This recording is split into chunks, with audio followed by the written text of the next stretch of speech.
All right, today we're going to be talking about Chapter 7, Lesson 1. It's called the distributive property. The distributive property looks a lot like this kind of situation here where we have something on the outside of parentheses and then 2 or 3 things being added or subtracted inside parentheses.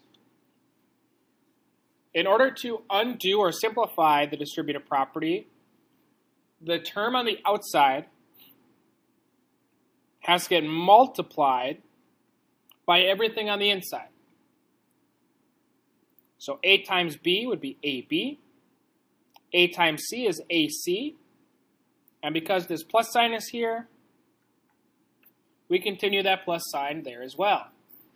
After that, we would simplify. So if we were adding like a negative number or if we were subtracting a negative number, we could simplify that as well.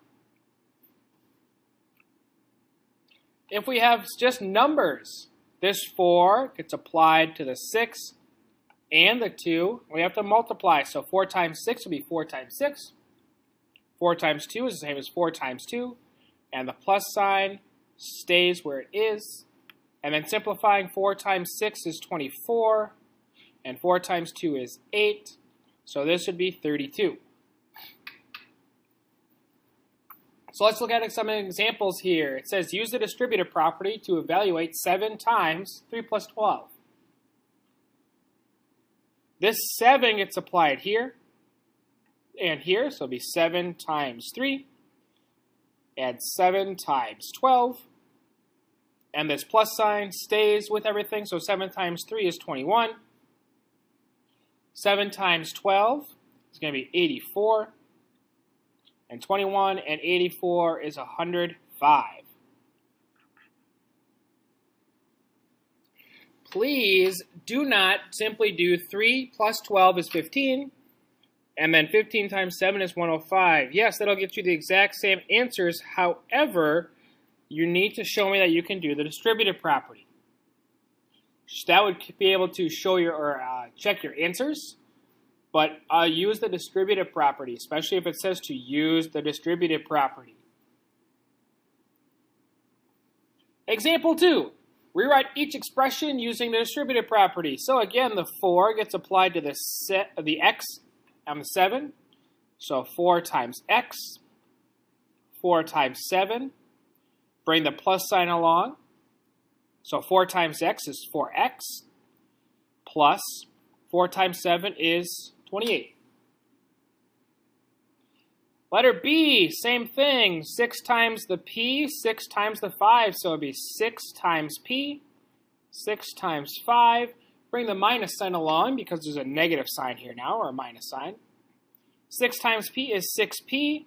Bring the minus sign along. 6 times 5 is 30. And that's as simplified as we can make it. Letter C, same thing, negative 2 times x and negative 2 times 8. And bring the minus sign along. So negative 2 times x is negative 2x. Negative 2 times 8 is negative 16. Bring the minus sign along. This can be simplified. Subtracting a negative is the same as adding a positive. So it'll be negative 2x plus 16. Letter D, this one's going to be a little bit more tricky because we have a bunch of variables in here now. Otherwise, it's exactly the same. So it'll be 5 times negative 3x, 5 times 7y, and there's a plus sign in between, so I bring the plus sign with. 5 times negative 3x is the same as negative 15x. 5 times 7y is the same as 35y, and I add them together. And letter E, same thing. This 1/3 gets applied here and here. So the same as 1/3 times x and 1/3 times 6. And bring the minus sign along. 1/3 of x is 1/3 x minus 1/3 of 6 is 2. One last problem that I want to go over, and this is going to be a problem that is going to help us not necessarily evaluate anything quicker or easier, but it is going to help with mental math. So it says 15 students are buying t-shirts that cost $10.60 each. Use the distributive property to find the total cost. So 15 students, so I'm going to have 15 on the outside. $10.60. What I want to have on the inside is two numbers that can add up to this, or that I can subtract from each other to get to this. So I can do 10 plus 0.6, or I can do 11 minus 0.4. Both will get you to $10.60. If I use this method here, it might be just a little bit easier, but 15 times 10, 15 times 0.6, and bring the plus sign down. 15 times 10 is 150. Keep the plus sign. 15 times 0.6 is going to get you 9. And add them together, I get $159.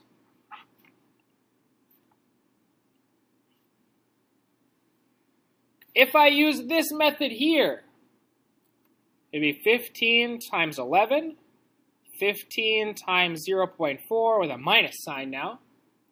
15 times 11 is 164, minus 15 times 0.4 is, sorry, not 6.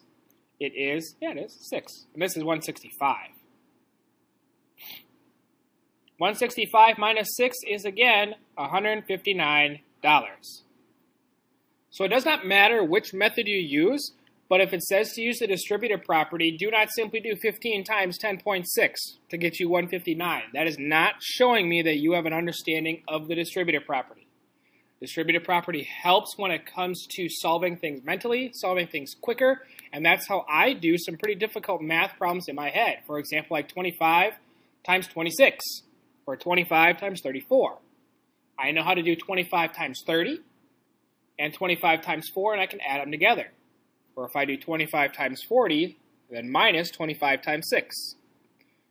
That is a really quick and easy method to do simple or do complex math problems in your head quicker without the need of a calculator.